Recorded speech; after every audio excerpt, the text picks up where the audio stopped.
नमस्कार मित्रों, मैं विकास शाक्य एक बार फिर से आप सबका स्वागत करता हूं अपने चैनल पर और आज हम डिस्कस करेंगे मनुस्मृति इसके दूसरे अध्याय के श्लोक नंबर 128 से लेकर के श्लोक नंबर 132 तक। तो मनुस्मृति में अभी तक आपने देखा कि किस प्रकार से अब हम उन बातों को कर रहे हैं जहां पर सामान्य शिष्टाचार या सामान्य जो व्यवहार होता है, कर्म कांडों को लेकर के जो व्यवहार होता है, उसकी बात अब यहाँ पर की जा रही है।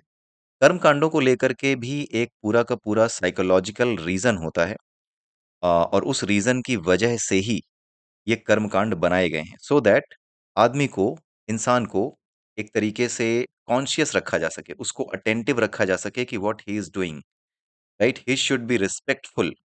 जहां से भी उसे कुछ मिल रहा है ही शुड बी रिस्पेक्टफुल। जैसे इस नेचर से हमें कुछ मिल रहा है तो we should be respectful to to the nature. हमें अपने पेरेंट्स से कुछ मिलता है, we need to be respectful to them. So ये रिस्पेक्टफुलनेस की जो प्रैक्टिस है, ये प्रैक्टिस जब हम हर स्टेप पे करते हैं तो हमारे अंदर जो है रिस्पेक्टफुलनेस, या फिर आप ये कह दें कि ह्यूमिलिटी, राइट, एक प्रकार का विनय, एक विनम्रता हमारे अंदर आ जाती है।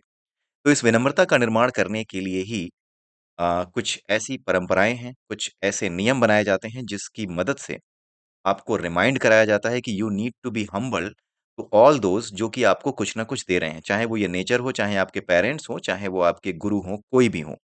और इसी वजह से जितनी भी परंपराएं बनाई जाती हैं, अगर आप उन्हें देखें तो उनका कोई सिर पैर आपको कई बार नजर नहीं आएगा। बट अगर आप उनको बड़े ध्यान से देखें तो they are just the practice. वो प्रैक्टिस कराने के लिए है। और प्रैक्टिस के पीछे का साइंस क्या है? साइकोलॉजी। साइकोलॉजिकल इम्पैक्ट डालना आपके ऊपर, आपको बार-बार रिमाइंड कराना, आपको एक प्रैक्टिस में लेके आना, किस तरह की प्रैक्टिस में? So that you become grateful, right? So that you become humble, so that you उन चीज़ों की रिस्पेक्ट कर सको, जिन चीज़ों से आपको कुछ मिल रहा है, और उन चीज़ों को वही चीज़ें वापस करनी है।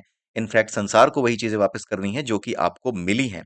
You need to be like that, right? अगर आपको रिस्पेक्ट पानी है तो you need to be like that, कि आपको देने वाला बनना है। इसीलिए गुरु की रिस्पेक्ट करना, माता-पिता की रिस्पेक्ट करना, ये चीज़ें हमारे यहाँ आदतों में डाली गई थी। अगर देखा जाए तो पैर छूने से क्या होता है? आजकल के वामपंथी तो ये भी सोचते हैं, ओह डैड कम ऑन आओ गले मिलते हैं यार। Right? So this is something like कि ठीक है, आप अपनी तरह से सोच रहे हो, आप अपना कल्चर बना रहे हो और अंग्रेज तो नहीं करते, बट द थिंग इज़ कि ऐसा नहीं है कि वो भी गलत होते हैं। राइट? इसका मतलब ये नहीं कि वो पैर नहीं छूते तो वो बुरे इंसान होते हैं। नो, हर जगह, हर धर्म में बहुत ही साइकोलॉजिकल वे में जो लोग पहले धर्म की व्याख्या करते थे, जो लोग पहले धर्म को सही से समझते थे, वो ये जानते थे कि ये जितने भी कर्म कांड हैं, they are just the practices to get the respect and set the respect. Grateful होने की प्रैक्टिस करनी है। उसलिए उसके लिए ही ये प्रैक्टिसेस कराई जाती थी और इनके पीछे का साइंस भी होता था। उसकी वजह से कुछ ना कुछ आपके जीवन में, आपकी एनर्जी लेवल में कुछ ना कुछ चेंजेस आते थे, जिसके बारे में भी हम डिस्कस कर रहे हैं। तो अब यहाँ पर भी वही चीज़ें चल रही हैं।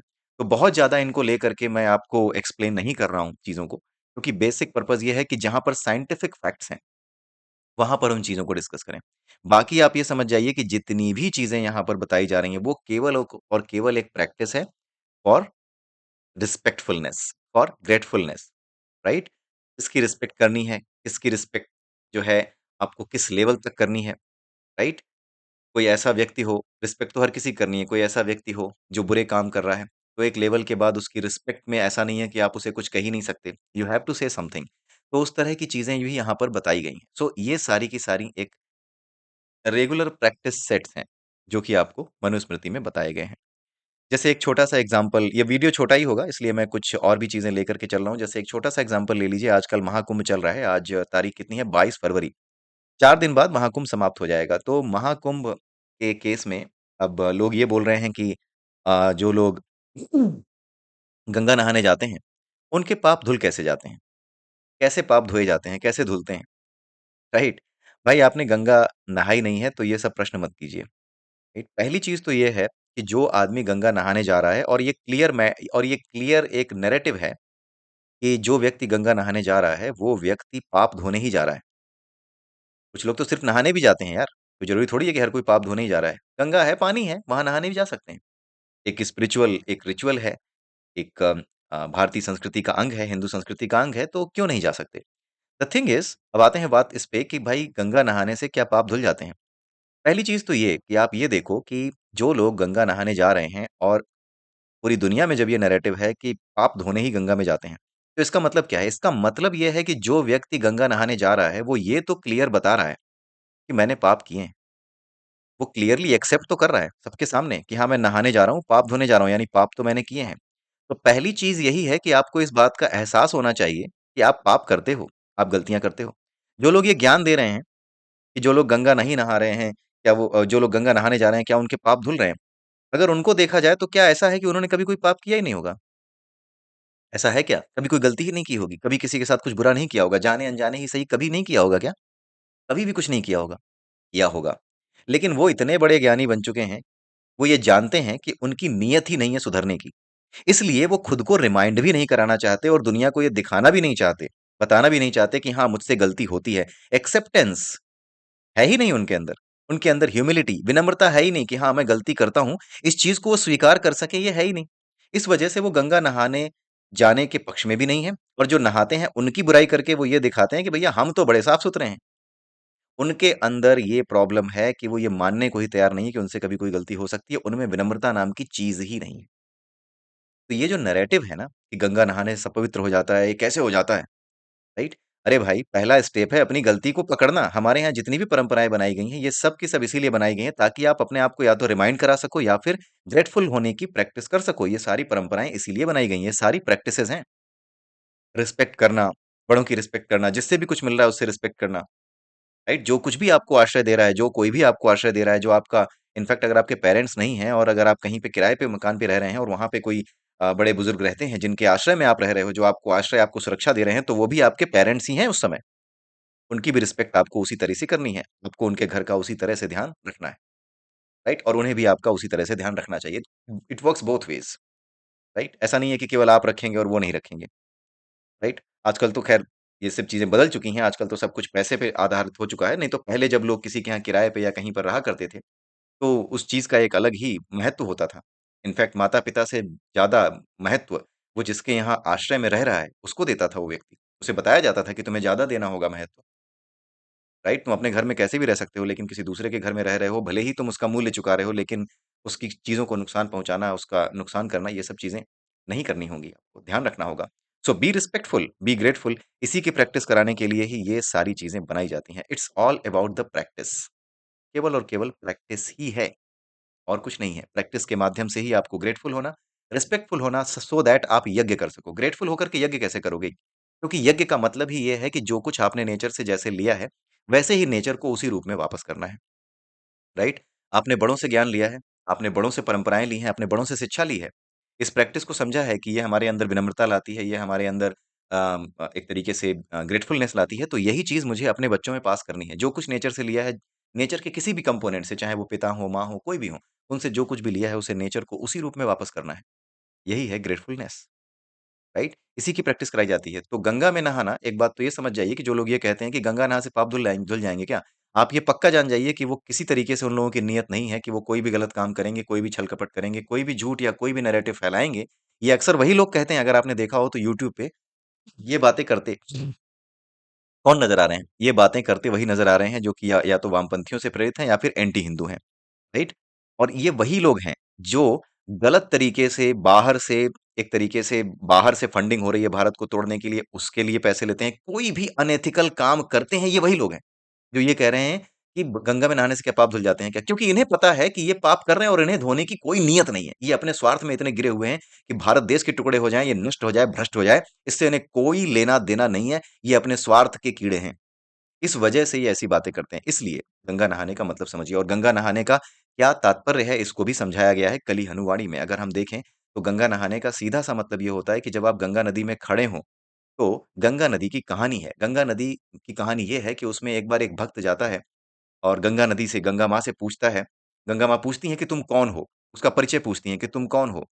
तो वो अपने सारे अच्छी-अच्छी बातें और अपना परिचय देना शुरू करता है, मैं इनका बेटा हूँ, मैं नगर सेठ हूँ, मैं ये हूँ, मैं वो हूँ, मैंने ये बनाया, मैंने विद्यालय बनाए हैं, मैंने भवन बनाए हैं, मकान बनाए हैं, गरीबों की मदद की है, ये सारी चीज़ें वो बोलता है। माँ गंगा कहती हैं उससे, ये कहानी है और कहानी के माध्यम समझाया गया है कि गंगा में खड़े होकर आपको करना क्या है जब आप डुबकी लगाते हैं। तो माँ गंगा उससे ये कहती हैं कि तुम ये बताओ कि तुम अपने बारे में इतनी अच्छी-अच्छी बातें बता रहे हो, लेकिन अच्छी चीज़ें तो मैं ले ही नहीं सकती, क्योंकि मैं तो बिल्कुल सफ़ेद पत्थर की तरह हूँ। सफ़ेद पत्थर पर सफ़ेद चाक से लिखोगे तो क्या दिखाई देगा? कुछ दिखाई नहीं देगा। तुम्हें सफेद पत्थर पर काली चाक से लिखना होगा, काले रंग के कोयले से लिखना होगा। यानी तुम मेरे पास अगर खड़े हो तो तुम उन चीज़ों को याद करो जो तुमने बुरी की हैं, जो तुम्हारी बुराइयाँ हैं, उनको याद करो। केवल उन्हें याद करो खड़े हो करके। आपको कुछ करना नहीं है, सिर्फ याद करना है। और याद करने से क्या होगा अपनी बुराइयों को? एट लीस्ट आप एक्सेप्टेंस के मोड में आओगे। एक्सेप्ट कर रहे हो कि आपने गलती की थी। कुछ गलतियाँ ऐसी होती हैं जो हम अपने दोस्तों को, अपने भाइयों को, किसी को नहीं बता पाते क्योंकि डर होता है कि कहीं और ये भेद ना खुल जाए। राइट? आपकी यात्रा में और बाधा ना पड़े, क्योंकि अगर आप पश्चाताप करने को तैयार हैं, तो उसके बाद कोई और नई मुसीबत खड़ी हो अपने गलतियों को एक्सेप्ट करने से, उसके लिए आप लायबल नहीं हैं। वो चीज़ आपके साथ नहीं होनी चाहिए। इसलिए ये चीज़ें बनाई गई हैं कि जो बातें आप किसी से नहीं कह सकते, वो जा कर के गंगा से कह दीजिए, माँ से कह दीजिए। वो छुपा के रखेगी, माँ सारे राज छुपा लेती है अपने बच्चे के।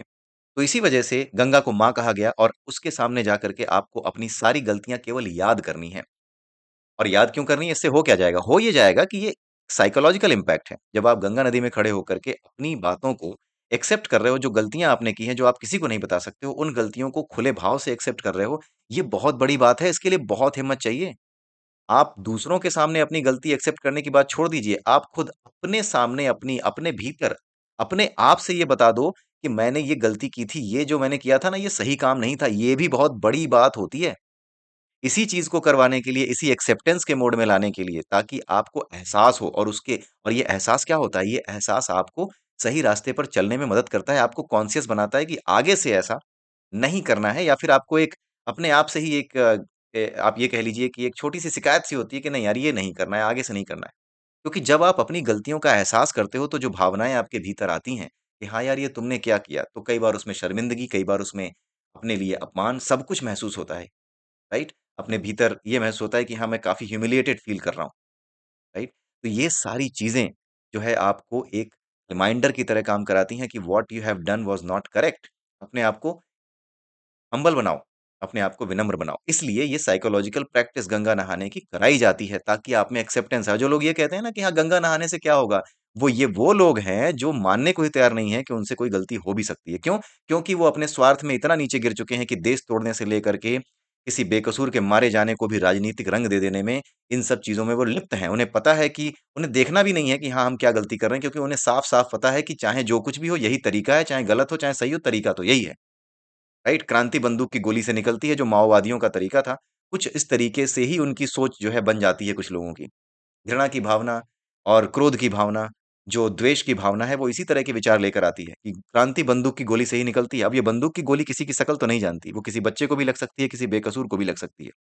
इसलिए किसी भी सिद्धांत को आगे लेकर चलने से पहले आपको सोच-विचार करना चाहिए, और उसी सोच-विचार करने का जो अवसर देती है, वो हमारी प्रथाएँ देती हैं, गंगा नदी में नहाना। इसलिए जाइए गंगा में नहाइए, बाकी जो 4 दिन बन बचे हैं, उन 4 दिनों में जाके गंगा में खूब नहाइए, खूब डुबकी लगाइए, नो इश्यूज़।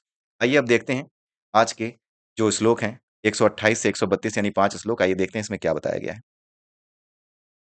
इसमें ये बताया जा रहा है, यज्ञ आदि में दीक्षित ब्राह्मण, यानी ऐसा ब्राह्मण जो कि यज्ञ में दीक्षित हो, यानी जिसको यज्ञ करना आ गया हो और जिसे यज्ञ की दीक्षा मिल गई हो, जिसे यज्ञ का सही मतलब समझ में आ गया हो। यज्ञ का सही मतलब क्या? जो कुछ नेचर से लिया उसे उसी रूप में वापस करना, हर तरीके से।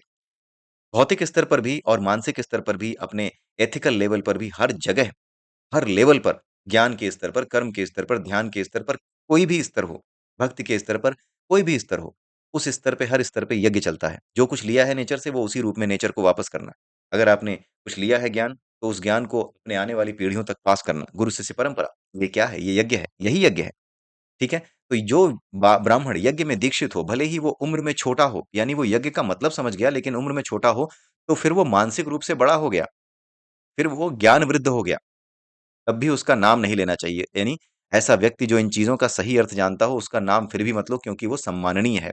उसको भो कहकर, भो एक संबोधन होता है संस्कृत में, भवान कहकर संबोधित करना चाहिए, यानी आप कहना चाहिए। ठीक है? हम हिंदी में उसको आप कहते हैं, भो। भो एक संबोधन है। भो का मतलब होता है हे भद्र पुरुष, राइट? एक जो महान व्यक्ति के लिए जो संबोधन इस्तेमाल किया जाता है, जो एक बड़े व्यक्ति के लिए इस्तेमाल किया जाता है, ज्ञान वृद्ध के लिए जो इस्तेमाल किया जाता है, वो भो है। भवान मतलब आप, यानी आप कहकर के संबोधित करना चाहिए, बालक छोटा हो तो भी, अगर वो यज्ञ आदि में दीक्षित है।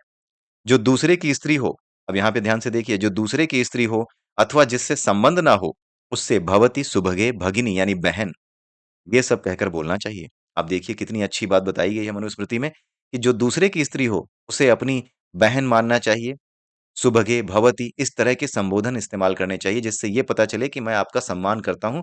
इस तरीके से गलत नज़रिए से देखे बिना एक स्त्री की तरह, एक सम्माननीय स्त्री की तरह मैं आपका सम्मान करता हूँ। इसके लिए ये 3 शब्द बताए गए हैं भवति, सुभगे और भगिनी। भगिनी मतलब बहन होता है। मामा, पिता का भाई, श्वशुर, ऋत्विक और गुरु यह यदि उम्र में छोटे हों तब भी मिलने पर उठकर अहो अहम कहकर अपना नाम प्रकट करना चाहिए।